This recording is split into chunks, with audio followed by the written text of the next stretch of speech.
So students, let us come to the lowermost part of the pharynx, that is also known as hypopharynx, or we can also call it as laryngopharynx. So it is the lowermost part, it is known as hypo. Hypo means the lower part. It is around and behind the larynx, so it is also known as laryngopharynx. Let's look at this diagram. Now in this diagram, you can see that this is the epiglottis. You can identify the hyoid bone in front of the epiglottis. And you can also see the cricoid cartilage. Now we know that from the level of hyoid bone superiorly to the lower end of cricoid cartilage, we have over here the hypopharynx, right? So that's the hypopharynx, behind and around the larynx. And below the lower end of cricoid cartilage starts the esophagus. So that's at the level of C6 cervical vertebra that the lower end of cricoid cartilage lies, and from here starts the esophagus. Okay, right. Let us look over here in this pharyngeal wall. So remember this diagram we discussed when we discussed the wall of the pharynx, the pharyngeal wall. And we know that the pharyngeal wall is formed by three constrictor muscles. Which three constrictor muscles? Superior constrictor, middle constrictor, inferior constrictor. Remember we have discussed this, that there are three constrictor muscles, superior, middle, inferior. All these three constrictor muscles, you see they are attached to a structure anteriorly. So they are open anteriorly, they are attached to a structure anteriorly, then they go all around and they fuse posteriorly with each other in the midline pharyngeal raphe. Right? Okay. We also discussed the nerve supply. So now all these muscles, they're supplied by vagus, 10th cranial nerve. Now vagus has two terminal branches, superior laryngeal nerve and recurrent laryngeal nerve. All these three muscles, they are supplied by superior laryngeal nerve. Okay, over here I would like to point out that the nerve supplying them is vagus. Okay, but in the pharynx, the vagus forms the 10th cranial nerves. It forms an anastomosis with the 11th cranial nerve, that is the accessory nerve. Okay, so that is known as vagus accessory anastomosis. Okay, now this vagus accessory complex, from here the accessory nerve gives its fiber to the vagus. Okay, and through the superior laryngeal nerve, they come and supply these constrictor muscles. All right.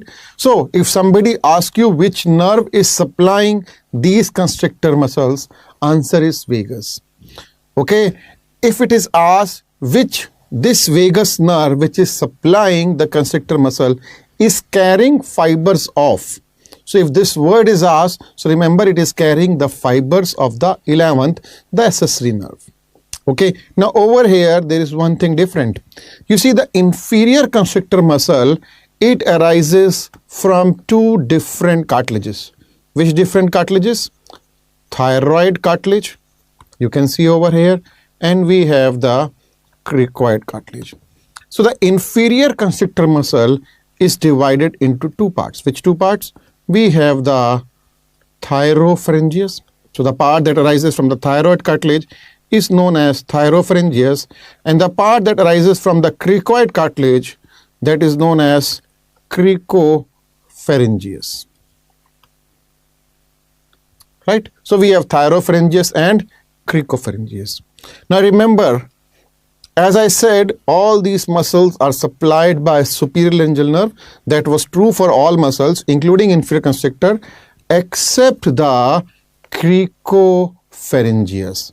Remember, the cricopharyngeus, it is supplied by recurrent laryngeal nerve.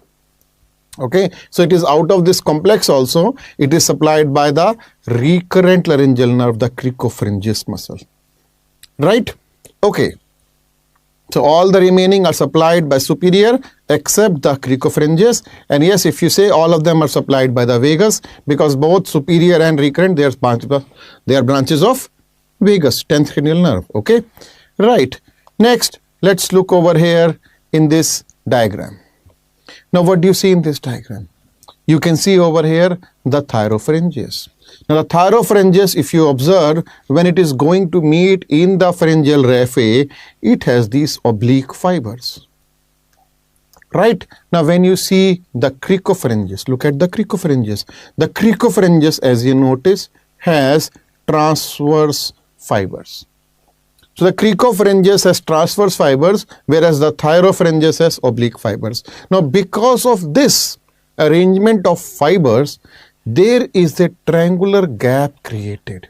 So this is an anatomical place of weakness. This triangle, this is an anatomical place of weakness in the posterior pharyngeal wall, okay, and this is known as Killian's dehiscence, right? So this triangular gap is between the oblique fibers of thyropharynges and the transverse fibers of cricopharynges. Remember, Killian's dehiscence is also known as gateway of tears. Okay, why it is known as gateway of tears? You see, Killian's dehiscence is the most common site for perforation, esophageal perforation. Okay, it is the most common site for esophageal perforation. Remember, just below this cricopharynges, we have the esophagus. So the esophageal perforation starts from here. Right? What is the most common cause for esophageal perforation? So the most common cause is iatrogenic. The most common cause for esophageal perforation is iatrogenic, and with iatrogenic I mean esophagoscopy. Okay, that is esophagoscopy. So while doing esophagoscopy, if the surgeon is in a hurry, so he's trying to push his esophagoscope into the esophagus, and let's say the cricopharyngeus muscle is still in spasm, it has not relaxed. The muscle relaxant is incomplete, the anesthesia is incomplete, patient is still in the superficial plane, or sometimes it does take time for cricopharyngeus to relax. So the cricopharyngeus has not yet relaxed, and the surgeon is in a hurry, is trying to push his esophagoscope into the esophagus, and because this muscle is not relaxed, the esophagoscope goes through this Killian's dehiscence and creates a tear. Okay, because it creates a tear, from here the tear into the esophagus starts, it is known as gateway of tears. Right? Remember, the tears over here denotes the torn esophagus.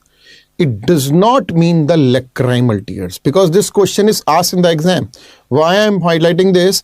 Gateway of tears is, this is the question, gateway of tears is, and the first option given to you is nasolacrimal duct.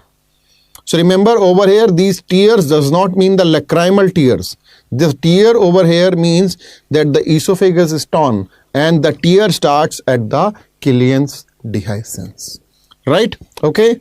So English language, don't get confused. There are two types of tears and we are not talking about the lacrimal tears over here. Right? Other than this Killian's dehiscence, we can see that there is another anatomical gap where between the oblique and the transverse fibers of cricopharynges. Okay, so between the oblique and transverse fibers of cricopharynges, on the lateral aspect, of course, we have a anatomical weakness area that is known as Killian-Jamieson's area. Then between the circular fibers of the esophagus and the cricopharyngeus transverse fibers, we have another anatomical gap that is known as Lammer's dehiscence. Okay, so that's known as Lammer's dehiscence. So there are other places of weaknesses in the esophagus also. Now let us come to a disease known as Zenker's diverticulum or Pulsion diverticulum. We have understood the anatomy. Now you see what happens.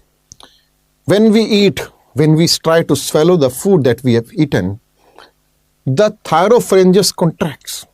Now when the thyropharyngeus contracts, it pushes the food down into the esophagus. Now for that phenomena to happen, the cricopharyngeus has to relax. Okay, so you see the thyropharyngeus contracts, at the same time the cricopharyngeus relaxes and the food goes down into the esophagus. but let's say both of them, they start contracting at the same time.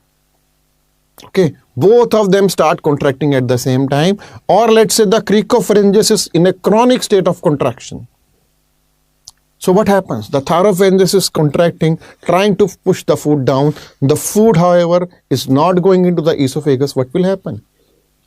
Now, this food will push this anatomical weak area, that is the Killian's dehiscence, and it will come out forming a pouch in the posterior pharyngeal wall.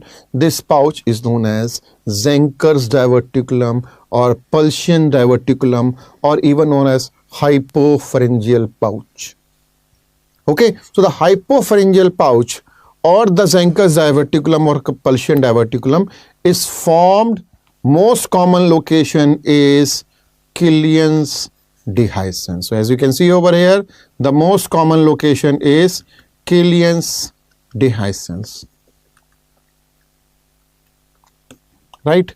Now, the most common cause for formation of Zenker's diverticulum, I just told you, is in coordination between the two muscles, thyropharyngeus, which is supplied by superior laryngeal nerve, and cricopharyngeus, which is supplied by recurrent laryngeal nerve.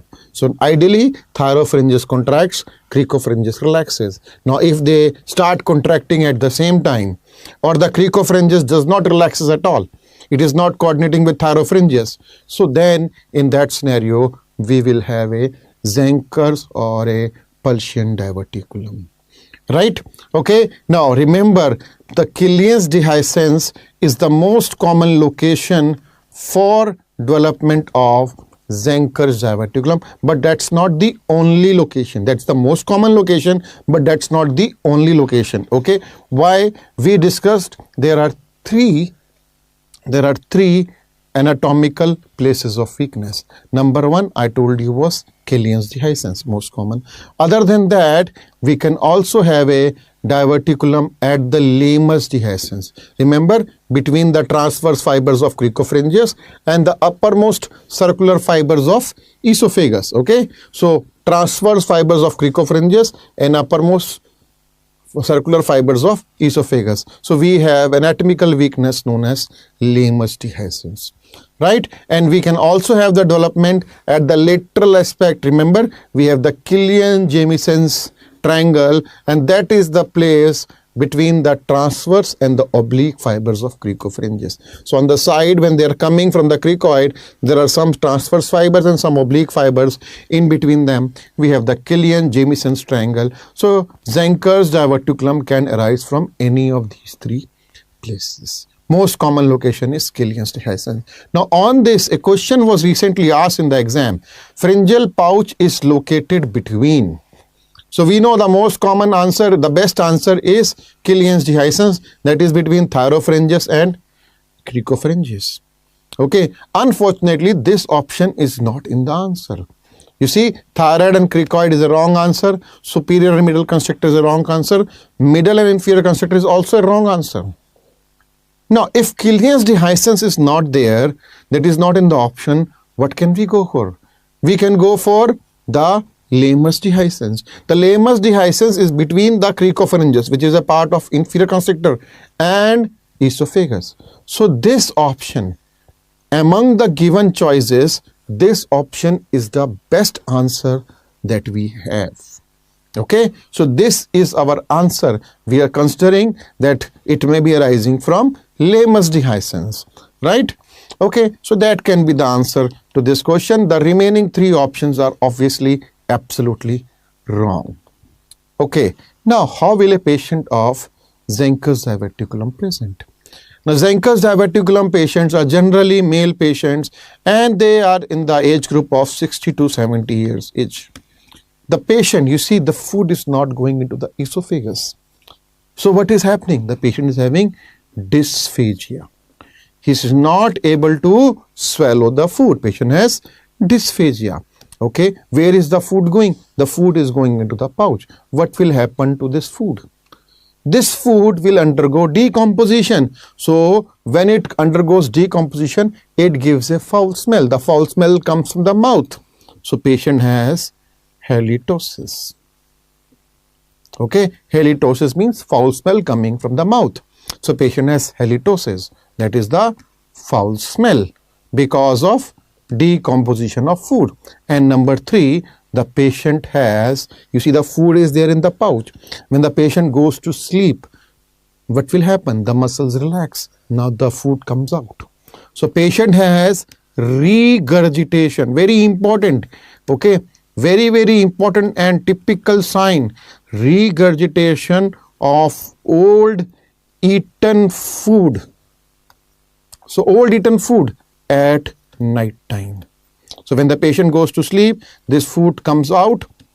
So there is a regurgitation of old eaten food at night time. So that is very, very typical for the hypopharyngeal pouch or the Zenker's diverticulum. Now, how can you confirm your diagnosis? Patient comes to you with these 3. How can you confirm? You will do a barium swallow. Okay, so what do? You do a barium swallow. So when you do a barium swallow, what do you see over here? You can see a well demarcated pouch. Okay, you can see a well demarcated pouch. Look over in the second photograph. You can see this pouch. This pouch is arising from the pharynx. It is just behind the esophagus. You can see that this is the esophagus. So it is just behind the esophagus. So that is known as pharyngoesophageal pouch. Okay, so that is a pharyngoesophageal pouch. Starts from pharynx and it is behind the esophagus. So pharyngoesophageal pouch. Now, other than the pouch, what else can we see in the barium swallow? So we have confirmed our diagnosis. Can it help us find something else? Yes, it can. You see, this pouch is having retained food. So because of chronic irritation, it can develop inside it squamous cell carcinoma. So there can be development of squamous cell carcinoma in the pouch. Approximately 10% cases, they develop squamous cell carcinoma in the pouch, right? Can we find out about the squamous cell carcinoma with the barium swallow? Yes, it can help us in finding that. It can help us suspect the formation of squamous cell carcinoma. How can it help? You see over here, if this pouch is having a smooth wall like the one over here. So you see this wall is a smooth wall that usually rules out squamous cell carcinoma. Why? Because if there is a squamous cell carcinoma present, there will be a filling defect. So if there is a malignancy, that will show as a filling defect on the barium swallow. But some of my friends will say, sir, if a food particle is there, that will also present as a filling defect. I'll say, yes, you are very right. Very good. If there is a food particle, that will also present as a filling defect. So how can you differentiate that filling defect is because of food material or it is because of squamous cell carcinoma? There is some growth. So there are 2 ways. One, you can do a repeat barium swallow. Suppose you repeat a barium swallow after some time. Now the food particle is supposed to move. Okay, so it will move from its place.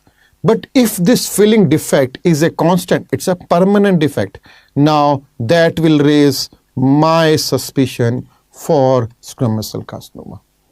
Okay, so filling defect means the contrast will not be there. Alright, the margin, the wall will appear a rough wall. It will not be a smooth wall, there will be some rough wall. So that's a filling defect, and that shows it can be a squamous cell carcinoma, especially if it's a constant filling defect. Okay, so instead of repeating the barium swallow, what we can also do is we can do a video fluoroscopy. So that's like a dynamic imaging, and you can see the actual movement of the food particle if it is there. So movement is present, it almost confirmed it's a food particle. No movement, your suspicion for the malignancy further increases. Now how can you confirm? Okay, you can confirm it by doing esophagoscopy. You can confirm that by doing esophagoscopy.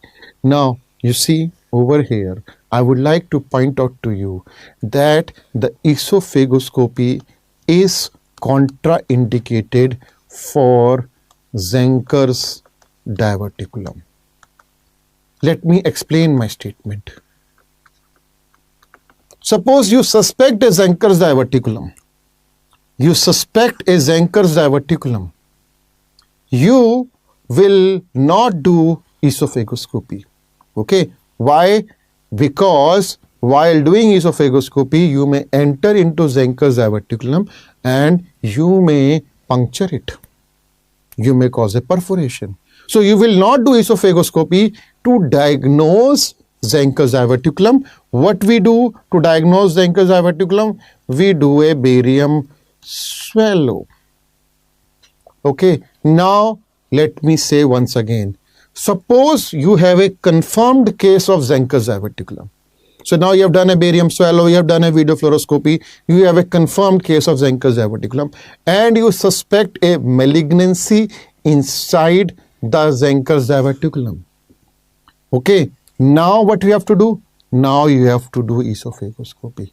Now this is investigation of choice if you suspect a malignancy in Zenker's diverticulum. I hope you are understanding my point. To diagnose Zenker's, it's contraindicated. But if you suspect malignancy in an already diagnosed Zenker's diverticulum, then this becomes the investigation of choice.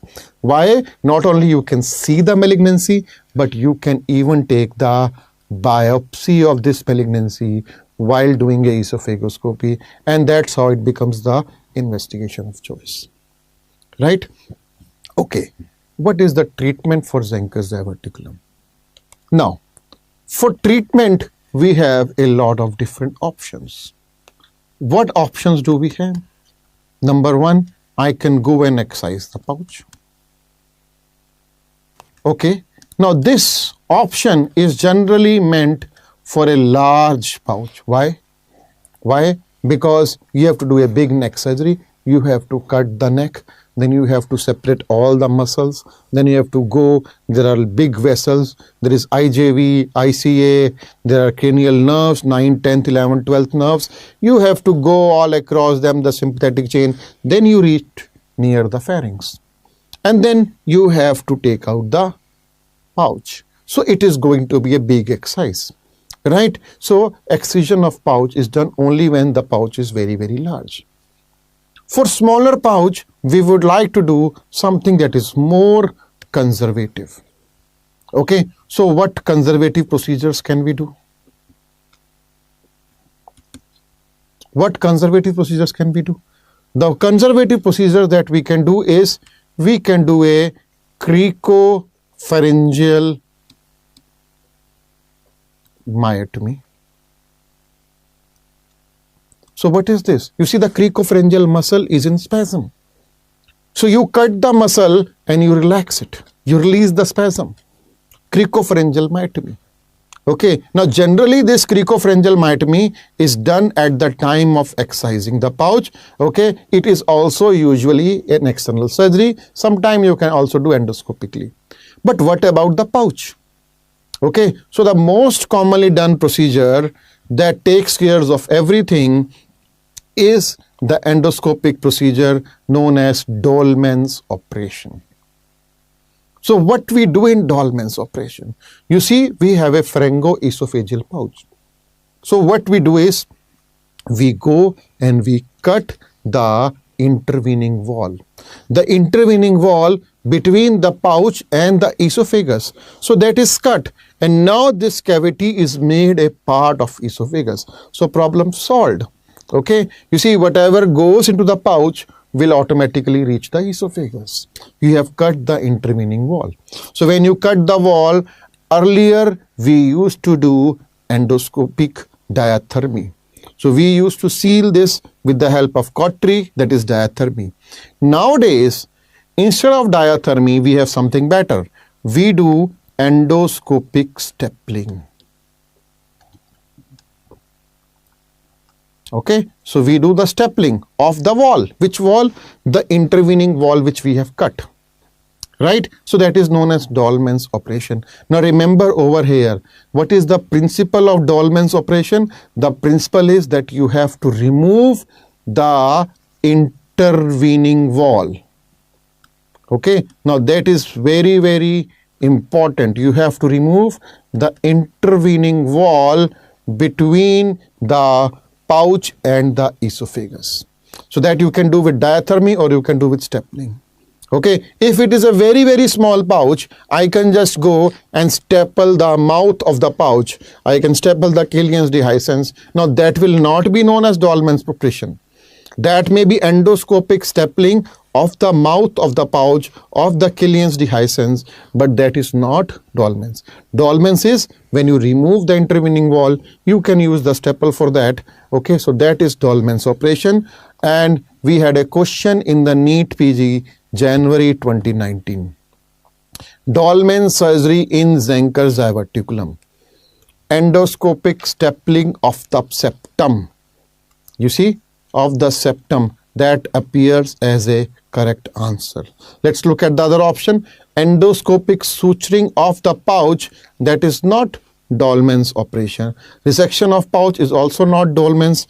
Laser division of pouch, that is also not Dolman. Although you can use laser, but we try to avoid laser in the esophagus because the laser will cut and it will go ahead and cause injury to other structures. So we generally avoid laser for doing a Dolman's surgery.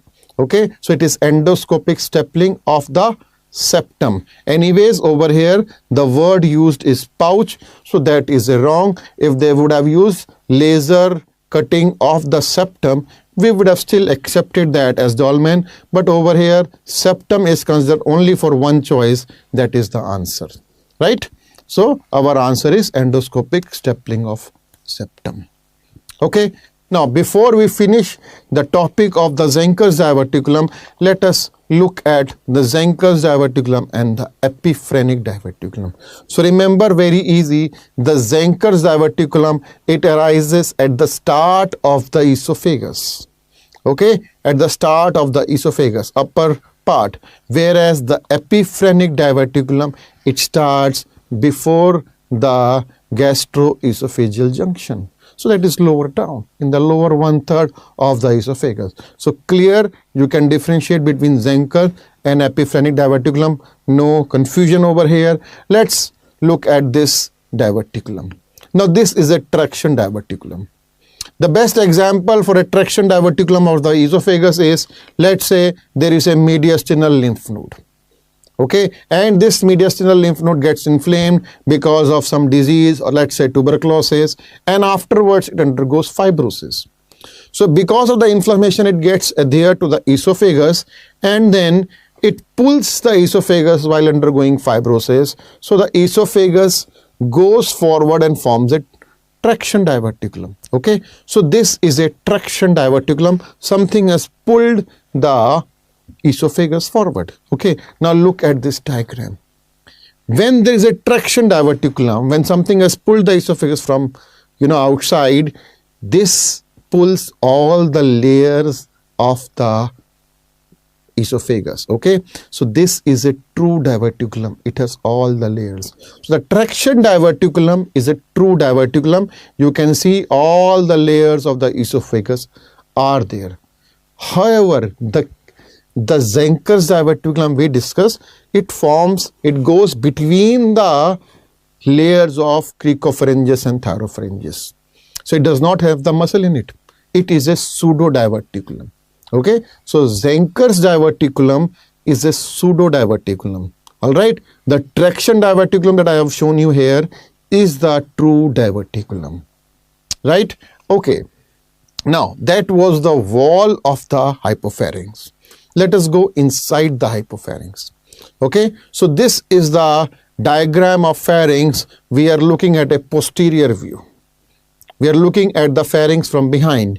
Now to have this view, what we have done is we have cut the pharyngeal wall at the median raphe, the midline pharyngeal raphe, and we have opened the posterior pharyngeal wall. So what you can see from behind, you can see the nasopharynx, you can see the oropharynx and the hypopharynx. Let's enlarge this image. Okay, once we have enlarged this image, what can we see? We can see over here the nasal terminates. See, from the posterior choana, you can see over here that there is a posterior choana on both the sides, and inside you can see the nasal turbinates. Okay, the posterior end of middle and inferior turbinates. What else can you see? On the sides you can see the torus tubarius. That's the bulge of the cartilaginous part of eustachian tube. Come a little down and you can see the uvula. The soft palate and the uvula is hanging in the oropharynx. Then you can see the epiglottis. Okay, below that starts our hypopharynx. Okay, you can see the laryngeal inlet. So you can clearly see the larynx, you can see the laryngeal inlet, you can see that post-cricoid area, the posterior part of cricoid, that is the post-cricoid area, and around that we have the hypopharynx, right? Okay, and after the hypopharynx starts the esophagus, right? So let's look over here in this diagram. So I have further magnified that image and we can see the hypopharynx. Now let's look at this hypopharynx. Remember, the hypopharynx consists of three components. What are the three components of hypopharynx? Number one component of hypopharynx is the posterior pharyngeal wall. Okay, the first component is the posterior pharyngeal wall. The second component that you can see is the post-cricoid area. So anteriorly we have the post-cricoid area, that's the posterior part of larynx. You can see that post-cricoid area. Now, on the two sides of the larynx, okay, so I said hypopharynx is also around the larynx. So on the two sides of the larynx, you can see a fossa.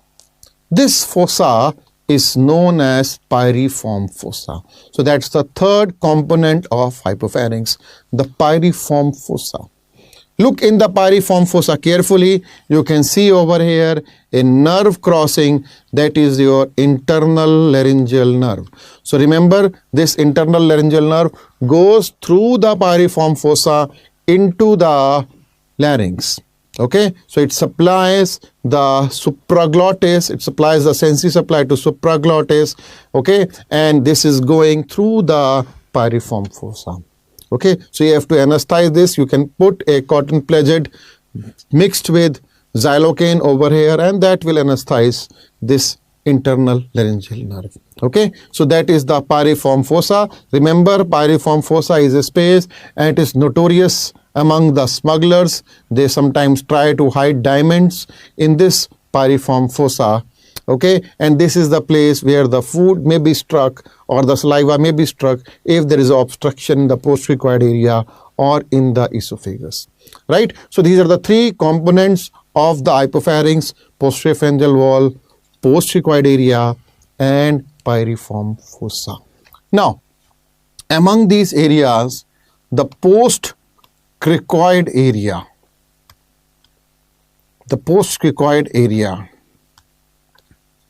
is the most significant area. Why? Why it is the most significant area? Because over here we have a syndrome that is known as Plummer-Vinson syndrome, also known as Peterson-Brown-Kelly syndrome. Okay, now this syndrome consists of three things. What are the three things? Number one, we have the post-cricoid webs. Okay, many books mention esophageal webs in the upper one-third of esophagus. They are actually post-cricoid webs. Number two, we have iron deficiency anemia. And number three, we have koilonychia, that is spoon-shaped nails. Now remember, the iron deficiency is very common in females. Okay, it is very common in females. Why? Because the iron is related to diet, and these females, they lose a lot of blood, especially the females in the reproductive age group. They lose a lot of blood during menstruation every month. Okay, so females, especially from low socioeconomic status. Okay, females from low socioeconomic status, and those low socioeconomic status females means they are generally in the developing countries. Okay, now in these females we have iron deficiency anemia, and that leads to colonychia. Colonychia is a presentation of iron deficiency anemia where we have spoon-shaped nails, and then there is postcricoid webs. These postcricoid webs leads to dysphagia that further aggravates the problem of iron deficiency anemia and more formation of webs. Okay, now this postcricoid webs, remember, they are a pre-malignant condition and they can lead to development of postcricoid carcinoma. Okay, postcricoid carcinoma is generally seen in females. It is generally seen in females of low socioeconomic status from the developing countries. So it is generally because of this, it's a sequelae of the Plummer-Vinson syndrome or the Peterson-Brown-Kelly syndrome. All right, so let's look over here. You can see the Plummer-Vinson syndrome. So we do a barium swallow, and in this barium swallow over here, you can see that there is a web, and because of web, there is a filling defect. Okay, so that is a Plummer-Vinson syndrome. Okay, it is at the level of C5, C6 vertebra. So that is the place where we have the cricoid. So that's the postcricoid area, and that is forming the filling defect, and that denotes the Plummer-Vinson syndrome. Okay, now let us look at this question. A 70 years old patient, so you see 70 years old patient presented with history of fever, repeated aspiration and coughing in the night. All right, on examination there is a swelling on left side of neck which produces gurgling sound on compression.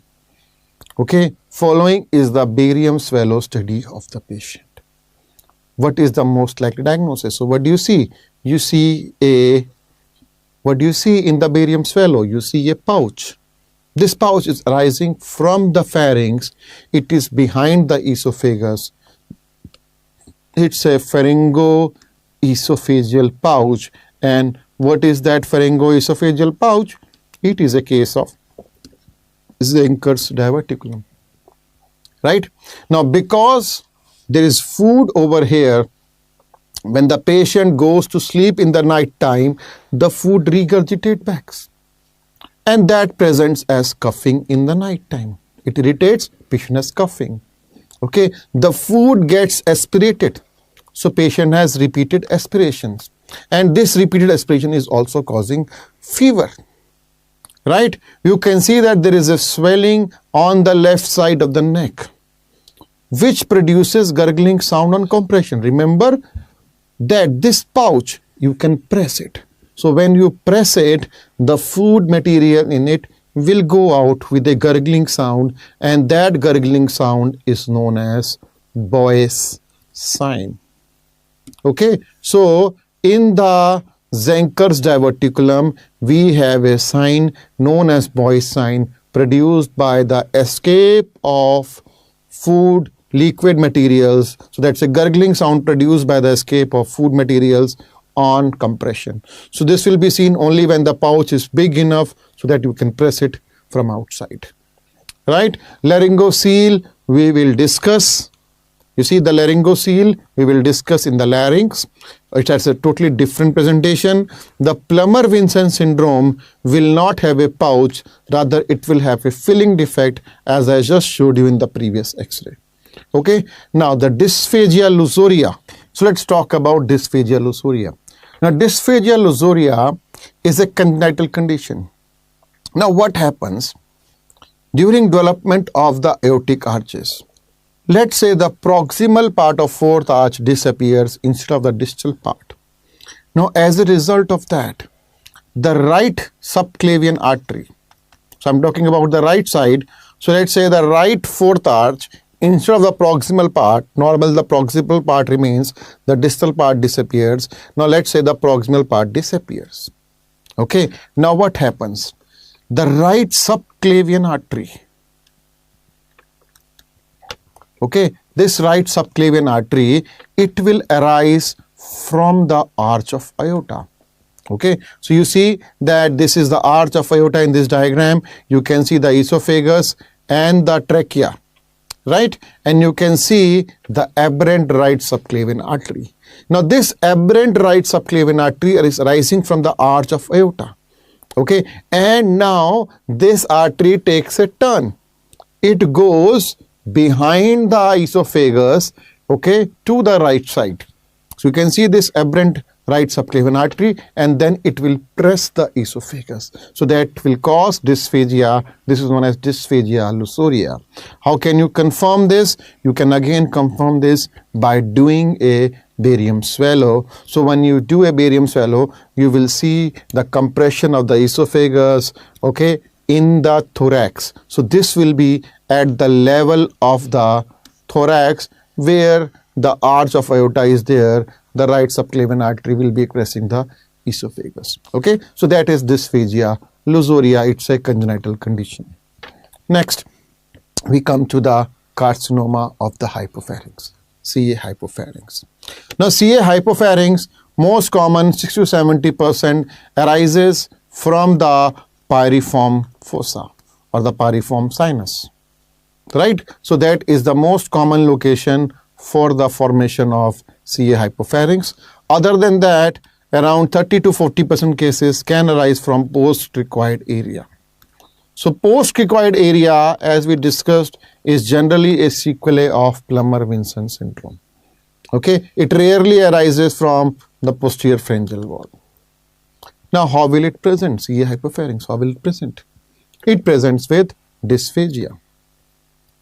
Patient is not able to swallow. Why? Because there is an obstruction in the digestive pathway. Other than that, patient can have pain in throat. Okay, patient may also have a feeling of foreign body or lump in the throat. Okay, this feeling of foreign body or a lump in the throat is known as globus feeling. Okay, so that is known as globus. Now there is a condition known as globus pharyngeus. So this condition is a feeling of lump in the throat without any actual problem.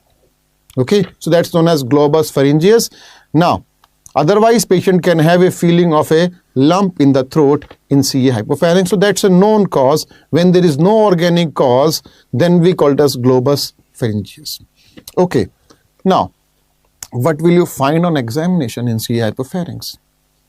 You see, number one, let's say it is a post-cricoid malignancy. So when you make a patient go supine, you take your thumb and your index finger, you make a U with it. So what I am doing, I am making a U, and you hold the larynx, and then you move the larynx to the side. So when you move the larynx on the vertebra, so patient has to be in supine. So when you move the larynx on the vertebra, you will feel a crepitus. Okay, this crepitus is known as post-cricoid crepitus.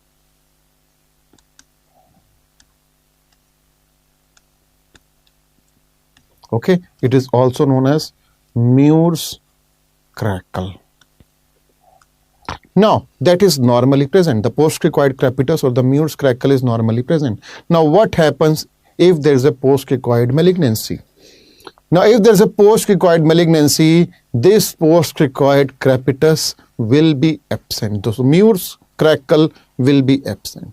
That is known as Moore sign or Boca sign. Now, you see, in the oropharynx, we discussed Irwin-Moore sign. Remember? In the oropharynx, we discussed Irwin-Moore sign. Okay, now we have discussed the Moore sign. So, just try to remember, how can we remember this? Irwin-Moore dealt with chronic tonsillitis. So, tonsils are two, right? Tonsils are two. Okay, chronic tonsillitis will have two tonsils, right? will have two tonsils, two hypertrophy tonsils. So they appear like two O's. So the Irwin Moore with chronic tonsillitis, it has two O's, no confusion, right? In the Moore sign that we have just seen in the hypopharynx, you see absence of postcricoid capitis, we made a U. To hold the larynx, we made a U by the thumb and the index finger. Okay, so the Moore with the U is seen in the hypopharyngeal cancer. The Moore with the double O, that is seen in chronic tonsillitis. All right, so very easy to remember. Next, we can also see pooling of secretions in the pyriform sinus. Okay, that is because of the blockage of the digestive pathway. So that is known as Chevalier-Jackson sign, right? So this sign is known as Chevalier-Jackson sign. Now, the staging for carcinoma hypopharynx. So we'll discuss the T staging, N staging and M staging. I have already discussed when we talked about the CA nasopharynx. So N staging is common for all the head and neck malignancies except the nasopharynx, and we have discussed that.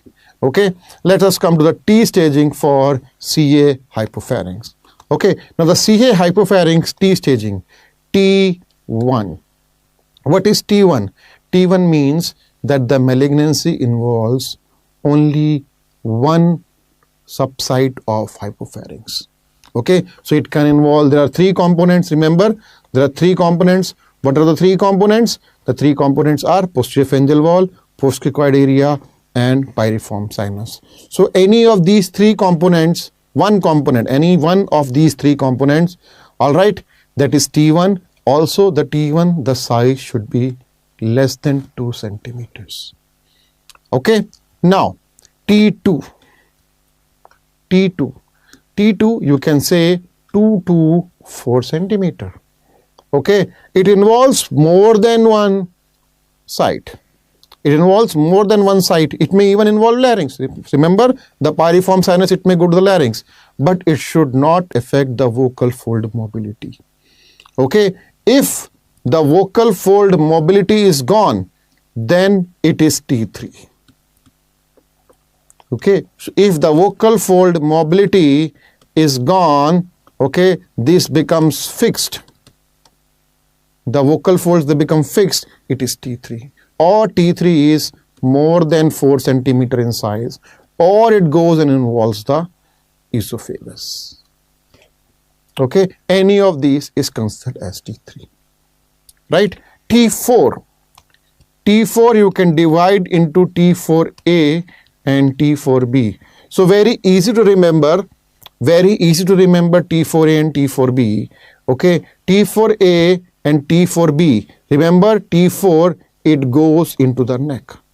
So it goes outside the pharynx, outside the larynx. It goes outside, that is T4. So for going outside, it can involve the different cartilages, thyroid, cricoid, it can go and involve the thyroid gland. All right, so it goes outside. Now, how we will say it is T4A or T4B? So very easy to remember. Let's look at T4B. So there are three places where if it goes, it will be known as T4B. Number one is the prevertebral space. Okay, so number one is the prevertebral space. Number two is the superior mediastinum. So it goes in the chest, superior mediastinum. And number three, it encases means completely surrounds. It completely surrounds carotid artery. Okay, so in this scenario, it will be T4B. Anywhere else in the neck, it will be T4A. So that's the T staging for CA hypopharynx. Okay, now treatment. The treatment, remember, CA hypopharynx does not carry a very good prognosis. Why? Because it is generally not detected in early stages. If it is detected in early stages, very early, small tumor, we may treat with radiotherapy. Okay, that will help us spare the larynx. But if larynx is involved, radiotherapy may not work always. Now, other than the early or the small tumors, Okay, for all the other, we nowadays prefer CCRT, concurrent chemoradiotherapy. So this is the treatment of choice. Okay, so this is the treatment of choice, concurrent chemoradiotherapy. Why do we don't like to go for surgery? We don't like to go for surgery because even for small lesions, we will have to do a big mutilating surgery. However, some surgeons, they do surgery, and surgery has to be followed by radiotherapy. Okay, so it is not, there is no study that says one is better over the other, but if you are given an option, you mark your answer as CCRT. That is a better answer over here. Okay, surgery we usually save for recurrence. After CCRT, still there is a recurrence. Okay, then we try to do surgery. So such a surgery is known as salvage surgery. Now what you have to do in this kind of surgery, you have to remove the entire larynx and you have to do a partial pharyngectomy also. Okay, so right, so you see over here the whole larynx has to be removed, some part of pharynx has to be removed. Sometimes you may have to remove the complete pharynx and you may have to do a esophageal pull-up also. Okay, sometimes you may have to reconstruct this pharynx with the help of sync flap over here like this. So you can repair with the help of free flap, right? So these kind of surgeries are generally big radical surgeries, and they are done only when you have tried CCRT and the patient has a recurrence. Okay, so let's look at this question. It was asked recently in the FMG August 2020 exam. A patient presents with carcinoma in pyriform fossa. On laryngoscopy, right vocal folds not mobile. You see, so there is a carcinoma in the pyriform fossa, that is clearly mentioned. Right vocal fold is not mobile. Okay, there is no lymph node involvement, no distant metastasis. What is the T and M staging? So we know vocal fold not mobile, it makes it as T3, no lymph node involvement N0, no distant metastasis M0. Okay, right, our answer is B, T3, N0, M0. Okay, so another question, patient with lump in throat with no difficulty in swallowing. So patient just has a feeling of lump in throat. There is no problem in swallowing or other problem. So we suspect a disease that I told you, it's more of a psychiatric disease that is known as globus pharyngeus. Patient is able to swallow. Okay, only feeling has a feeling of lump in throat. So that is your globus pharyngeus. Conditions such as CA hypopharynx, CA esophagus, CA pharyngeal pouch, all these, they have dysphagia as a prominent symptom.